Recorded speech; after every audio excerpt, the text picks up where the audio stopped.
महारानी पवर रेखा ने दासी से कहा है, दासी आज आंगन में मेरा मन नहीं लग रहा और दरबार से महाराज को निमंत्रण दे के लेवा लाओ। दासी चली, महाराज की जय हो। उग्रसेन बोले, महारानी जी को छोड़ करके और आपका कैसे आना हुआ? कहा, महाराज तुम्हें महारानी पवर रेखा जी ने बुलाया है। जिस समय महाराज दरबार में आए तो पवर रेखा ने कहा, आज मेरा मन नहीं लग रहा आंगन में। तो महाराज ने कहा, कहीं वन विहार के लिए चली जाओ। संग की सहेली दो चार इकट्ठी हुई, मंत्री को आदेश दिया, रथ तैयार करो और हमारी महारानी को वन विहार करा के लेके आओ।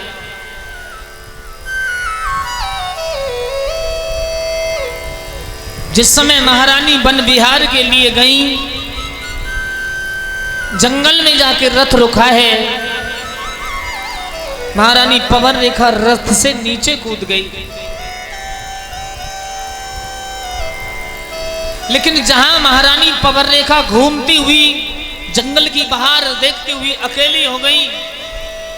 एक वट वृक्ष है, उस वट वृक्ष पर एक दुर्मिलिक नाम का राक्षस रहता है और वो दुर्मिलिक ने देखा महारानी देखने में बड़ी सुंदर है। उग्रसेन का रूप धारण किया और महारानी के सामने आके खड़ा हो गया। महारानी पवन रेखा ने कहा, महाराज आप? वो महारानी नहीं पहचान पाई ये राक्षस है या मेरे पति, लेकिन उस दुष्ट ने महारानी के साथ सहवास किया, अपने असली रूप में आके खिलखिलाने लगा। महारानी ने कहा, मैं तुझे श्राप देती हूं, लेकिन वो चरणों में गिर गया। क्षमा करो महादेवी, क्षमा करो। तुम्हारी कोख पर मुझे तरस था कि तुम्हारी कोख से अभी तक किसी बालक का जन्म नहीं हुआ। मैं तुम्हें वरदान देता हूं, तुम्हारी कोख से वो बालक पैदा होगा जिसे मारने के लिए स्वयं भगवान श्री नारायण को पृथ्वी पर आना पड़ेगा।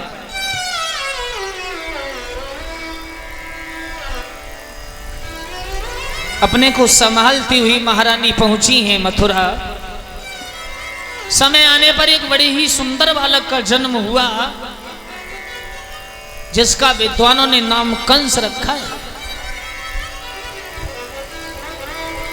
जिस समय कंस का जन्म हुआ, देवताओं में खलबली मच गई।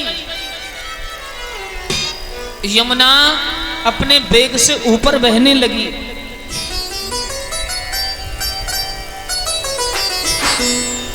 कंस धीरे धीरे बड़ा होता जा रहा है, लेकिन कंस के अंदर अवगुण उत्पन्न होते जा रहे हैं। बारुणी पीता है, 18 मित्र उसके साथ रहते हैं जिनके हाथ में लाठियां। नंदगांव, बरसाना, गोकुल, जितनी व्रज की गोपिकाएं सब महाराज उग्रसेन के दरबार में दूध लेके, दही लेके, माखन बेचने जाती हैं। कंस जब 18 वर्ष का हुआ, एक दिन लाठी लेके खड़ा है। कुछ महिलाएं दही बेचने जा रही थी। पूछा उन कन्याओं से, तुम्हारा विवाह कहाँ हुआ? कुछ कहती हैं, भैया मैं वृंदावन में विवाही हूँ। कुछ कहती है मैं बरसाने में विवाही हूँ। कुछ कहती है मैं गोकुल की विवाही हूँ। कंस कहता था कि मथुरा के लड़के मर गए, जो तुम्हारा विवाह गोकुल, वृंदावन, बरसाने में हुआ। मारे मारे कोढ़ा डंडों के मारे उनके शरीर की खाल को उधेड़ दिया। ये दृश्य नारद जी देख रहे हैं। लेकिन नारद को कंस गुरु मानता है।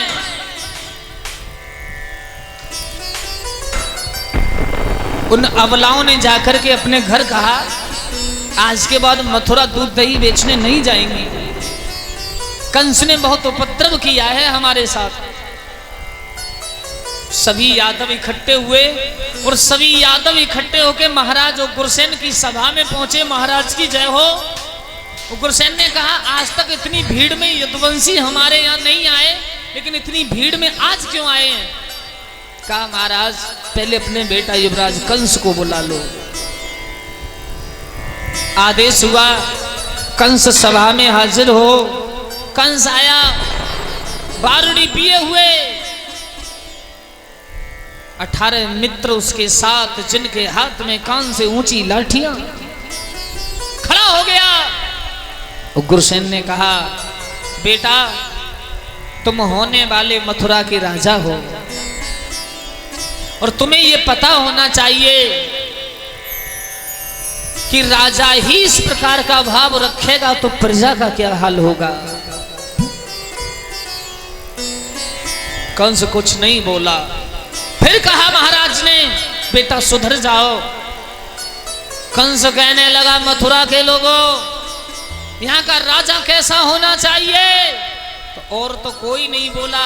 जो 18 मित्र बारूदी पिए हुए उसके मित्र थे, उन्होंने कहा कंस जैसा होना चाहिए। अब क्या था? पिता को पकड़ा, मुकुट उतार के स्वयं बांध लिया, हाथों में हथकड़ियां, पैरों में बेड़ियां डाल के बस उग्रसेन को जेल में बंद कर दिया।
अब मथुरा का राजा स्वयं कंस बन गया है। पिता को जेल में बंद कर दिया। यदुवंशियों से कहा, अगर आपकी पुत्रियां, पत्नियां दूध दही माखन लेके वृंदावन से मथुरा नहीं आई तो मैं सभी यदुवंशियों को जेल में डाल दूंगा। इतना पाप। कहीं कोई महात्मा मिलता है तो बस पकड़ा जेल के अंदर। कहीं कोई नारायण की भक्ति करते हुए प्राप्त होता है, सीधा पकड़ा जेल के अंदर। लेकिन उस दुष्ट भाव से, दुष्ट क्रूर भाव से मां पृथ्वी कंपित है और मातेश्वरी पृथ्वी भगवान कैलाशपति भूतनाथ के पास पहुंची है। भगवान भोले बाबा ने कहा, मां तेरी रक्षा मैं भी नहीं कर सकता, कंस को मैं भी नहीं मार सकता। सभी देवता इंद्र, वरुण, कुबेर आदि इकट्ठे हुए ब्रह्मा जी के पास पहुंचे हैं।